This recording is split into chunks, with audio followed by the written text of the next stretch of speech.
Well, in the land of internets, you got to serve your audience. So people are like, "Can you comment on the DOA and Alanzos and them doing a very gay wedding together?" Sure. I mean, I've commented on it before. I'm not avoiding the subject, but what exactly is going on with Alanzo? I'm not quite sure, and I want to do a few more other videos on this because it's a serious topic. So I'm going to deal glancingly with the controversy just to get to Aaron and his paint war nonsense. So basically, Alanzo is calling out some critics correctly for making some crazy accusations about him. That's well and fine. I think he's correct with Marissa and Nora. They made some pretty shocking allegations and accusations, but really don't have anything. You can still question Alanzo and be skeptical of what he's up to, but what exactly is the connection between Marissa and Nora and their accusations and say the Louis Repetto issue? And that is becoming a whole other vortex of insanity. And I'm trying to piece it together as best as possible. And I will admit, it is a little confusing. The essential gist is that last year in the spring, there was a major controversy brewing behind the scenes. Now, I have no direct connection to these people, so I'm going through secondhand. So I want to be careful. But essentially, a lot of victims behind the scenes felt that Louis Repetto was breaking the law. But a lot of the SPTV channels were indifferent. They didn't care. They didn't want to help out. But eventually the crisis became public. Pro Snappy, Shannon, and other people spoke out about it. And even DOA was involved, although now he's saying he was being fooled and being manipulated. We'll put that all aside.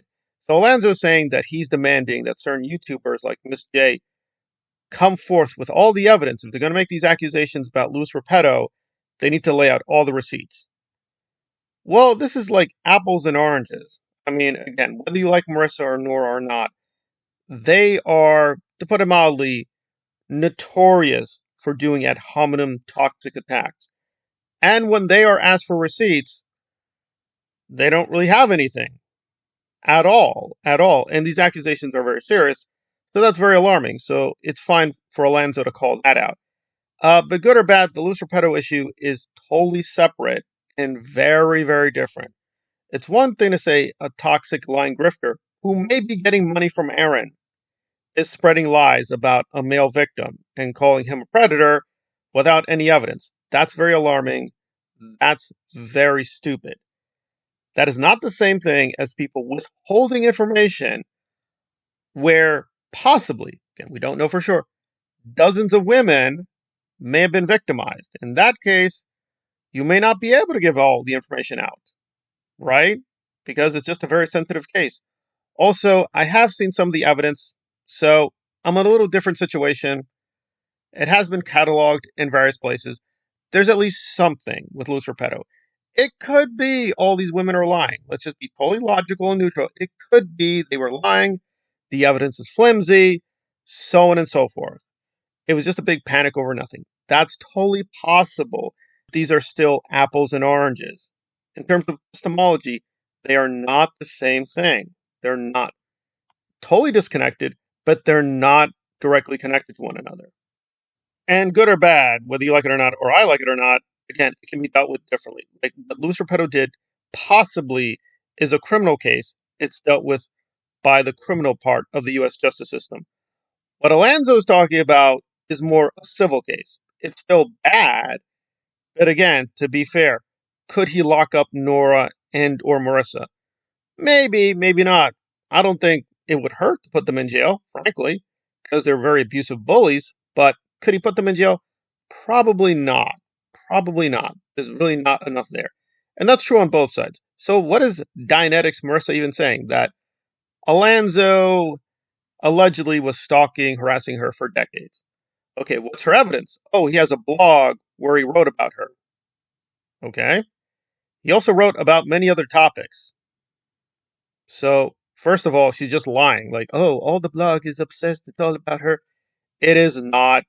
And I've seen the relevant articles. They're just criticizing her lying and being stupid, which we can do. That is not breaking any laws. But good or bad, apparently, the people who are hosting the blog are being cautious and they're saying, yeah, the blog's not available.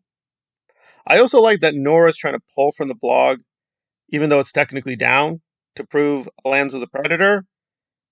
And what did Alanzo say? Oh, that he trusts Nora as a critic. I don't know. That just, yeah. So the legal logical case against Alanzo is pretty stupid. It's pretty bad. It's pretty bad. How does this jump to Louis Repetto? I don't know. I mean, I get what he's trying to say, which is good, that people should have receipts if they're going to make accusations. But again, saying that, well, I can't give all the receipts right now because of the sensitivity of the case doesn't invalidate the critic. So that's not logical. So I'm not quite sure where he's going. Obviously, the monster dilemma here is that Alanzo is alive to DOA. DOA has put out tons of false accusations. He does it all the time.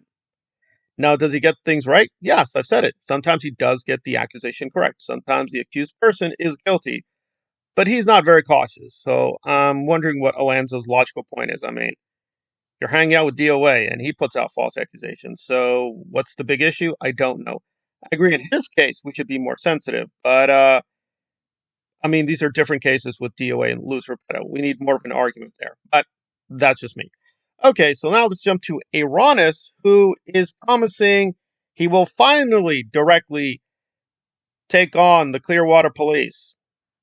After decades of not doing anything, finally he's going to do it, guys, with paint and chalk.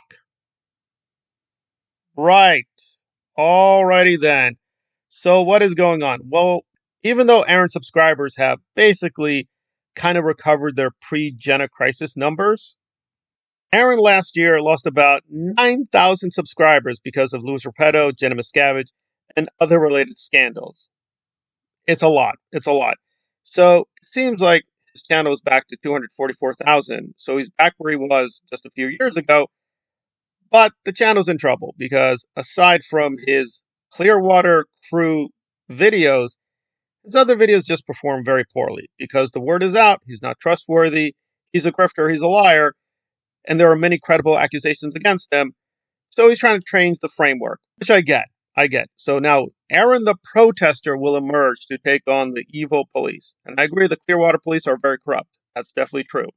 So Aaronis' big plan is to constantly paint and use chalk on Scientology buildings and busy the Sea Org to clean up his chalk.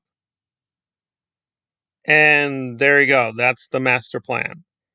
Sounds pretty stupid and pathetic, but again, it is about getting views. So let's go with the numbers. So he did ambushing Scientology's biggest base. It's not, I mean, basically the flags is where they get a lot of the money, but it's not literally like he's taking on a military compound. So he's hyping it up. Ambushing Scientology's largest base. Another video. So, yes, same exact title. 153,000 views. So that's pretty good money, gotta admit. And the second base video got 110,000 views. Now here's where it gets really weird. So he did a video on allegedly the police really tormenting him. Police ordered to leave Scientology protesters alone. 11,000 views. Then he has facing my accuser, Andrea. Andrea's accusing Aaron of being very violent in the Sea Org, which apparently he was. And that got 8.8 thousand views. And then he did Scientology taking over TikTok, 9,800 views. And Scientologist has a real conversation with me, 10,000 views. And then the fake Elizabeth Moss video where he's just talking to an AI of Elizabeth. 20,000 views. Natalie Webster's disappearance, 18,000 views. I am ambushed by another Scientology private investigator, 14,000 views. Yeah, so when he does videos really about himself, they get 10 to 20,000. But look at this. Protesting Scientology with Tom Cruise. This is June 27th. 197,000. 197,000. And we jump up a little. Protesting with Tom Cruise. July 4th. 215,000. Well, I'm sensing a pattern here that the protest videos, the Tom Cruise protest videos, the paint videos, well, they keep getting over 100,000 views. So I guess what is Aaronis going to do? I'm going to do more of those videos. Guys, I'm destroying Scientology with the chalk and the Tom Cruise. Right. Is it actually destroying Scientology or stopping the church? Not really. But it's money in his pocket, and that's all that matters. And again, listen, I am not a hater. I'm a participator. So it's like, oh, okay, let's get out the soluble chalk and paint Scientology as a cult. Free speech at work for the money. That's about it. Is this really going anywhere? Does it really mean anything? No, but it means a rise in his views. So there you go. But I do find it hilarious when Aaron, it's an actual Aaron video about Aaron, the views drop like they're off the charts. They drop. They go from 100,000 to 10,000 views. So that's the paradox of growing up in Scientology. When Aaron actually makes videos about Aaron, nobody cares anymore because they realize he's a lying, narcissistic, grifter, neo-fascist moron. That's just what he does. That's just who he is. That's his brand now, being really, well, not very intelligent about, quote, fighting Scientology. But when he puts out the paint and says, I'm painting with Tom Cruise, me and Tom Cruise are painting against Scientology's 100,000 guaranteed, maybe 150,000. So, gee, I wonder what Aaron is doing. Oh, he's grifting again. That's all he's doing. And there we go. There we go. So the next stage of La Revolution is the paint revolution, the chalk revolution. With the power of the chalk, the power of the cost will go down. Right. Anyway, another day, another scam.